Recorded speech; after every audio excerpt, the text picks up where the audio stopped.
नमस्कार, स्वागत है आपका नेड्रिक न्यूज में। मैं हूं आपके साथ सपना दुबे। दुनिया भर के स्लो डाउन यानी आर्थिक सुस्ती का प्रभाव भारत पर भी दिखाई पड़ रहा है। ऐसे में इसे दूर करने के लिए सरकार ने शुक्रवार को कई बड़े ऐलान किए। केंद्रीय वित्त मंत्री निर्मला सीतारमण ने बीते दिन शुक्रवार को एक प्रेस कॉन्फ्रेंस की, जिसमें उन्होंने कई तरह के फैसले के बारे में बताया। सीतारमण के इन फैसलों में सबसे बड़ा FPI सरचार्ज हटाना है, जिससे कि शेयर बाजार में निवेश बढ़ पाएगा। इसी के तहत म्यूचुअल फंड में पैसा लगाने वालों के रिटर्न एक बार फिर से बेहतर हो पाएंगे। इतना ही नहीं, बैंक भी जल्द ही ऑटो, होम और पर्सनल लोन की EMI में कमी करने वाला है, क्योंकि बैंक ब्याज दरें कम करने के लिए तैयार है। खबर आगे बढ़ाएं उससे पहले आप हमारी वीडियो को लाइक और शेयर जरूर करें। साथ ही और भी ऐसी अपडेट्स के लिए आप चैनल को सब्सक्राइब करना ना भूलें, साथ ही बेल आइकन को जरूर दबाएं।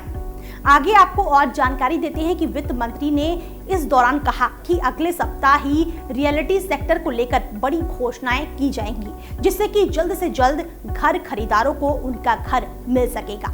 नौकरियों को लेकर उन्होंने कहा कि सरकार की प्राथमिकता में रोजगार के मौके बढ़ाना है और इसके लिए कई योजनाओं पर काम किया जा रहा है।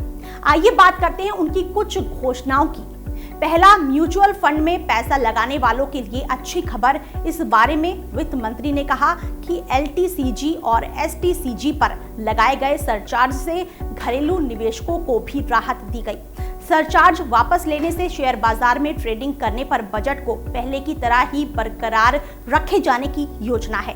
दूसरा ऐलान ये कि अब होम ऑटो के दाम कम होना तय है। वित्त मंत्री ने जानकारी दी कि RBI की ओर से ब्याज दरों में की कटौती का पूरा लाभ ग्राहकों को देने पर सभी बैंक एकमत हैं और ऐसे में वो होम, ऑटो और अन्य लोन पर EMI में कटौती भी करेंगे। रेपो रेट में कटौती के यानी MCLR में कटौती होगी। बताया जा रहा है कि सरकारी बैंकों को लोन पूरा होने के बाद महज 15 दिन के अंदर ही डॉक्यूमेंट ग्राहकों को दे देने होंगे। हर तरह के लोन एप्लीकेशन ऑनलाइन होंगे और इनकी ट्रैकिंग ऑनलाइन होगी। निर्मला सीतारमण ने छोटे कारोबारियों के लिए जो ऐलान किया वो बड़ी राहत देने वाला है। MSMES लोन के लिए वन टाइम सेटलमेंट पॉलिसी लाया जाएगा और सभी पेंडिंग GST रिफंड को 30 दिन के अंदर चुकाए जाने की योजना है। आने वाले समय में सभी GST रिफंड 60 दिन में ही निपटाने देने होंगे। इसके अलावा रिफंड प्रोसेस की प्रक्रिया में और तेजी लाई जाएगी। अगली घोषणा बड़ी कंपनियों के लिए थी, जिसमें राहत देने की बात कही गई। वित्त मंत्री सीतारमण ने कहा कि CSR का उल्लंघन को अब आपराधिक मामलों की तरह नहीं देखा जाएगा, बल्कि ये सिविल मामलों की तरह देखा जाएगा। उन्होंने बताया कि 1 अक्टूबर 2019 के बाद हर notice centralize computer generator system के जरिए ही भेजा जाएगा। DIN नंबर के अलावा कोई नोटिस गंभीरता से नहीं लिया जाएगा, वो मान्य भी नहीं होंगे। इन नोटिस के जवाब के लिए SC को 3 महीने का वक्त दिया जाएगा। टैक्स प्रक्रिया को पूरी तरह पारदर्शी रखा जाएगा। सीतारमण ने टैक्स पेयर्स को बड़ी राहत देने का ऐलान किया। वित्त मंत्री का कहना था कि विजयदशमी से income tax department faceless scrutiny की शुरुआत करेगा। टैक्स पेयर्स को कोई परेशानी नहीं होगी। भविष्य में GST रिटर्न और रिफंड को और भी सरल किया जाएगा। वित्त मंत्री ने अपनी घोषणा में स्टार्टअप से एंजल टैक्स हटाने की बात की। उन्होंने स्टार्टअप्स की टैक्स संबंधित शिकायतों को दूर करने के लिए स्पेशल सेल बनाने का ऐलान किया, जिसके हेड CBDT चेयरमैन होंगे।